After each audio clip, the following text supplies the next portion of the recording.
Pare, wala na siguro makakaamoy nung niluto natin na yan. Wala na yung bagay ng mga yun. Eh, teka, parang may dumarating ah.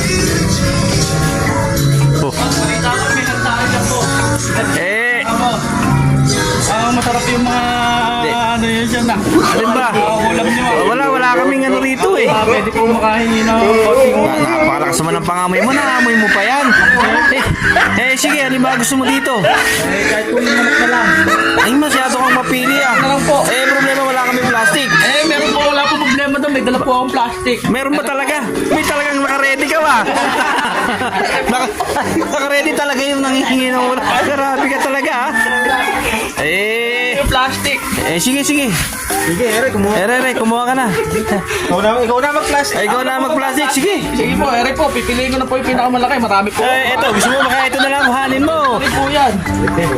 Hindi, pa-plastic na po natin. Sige po, boss. Mukhang napakarami nung ibinalot mo ha. Sige, maraming salamat. Baka ito mag-Sharon.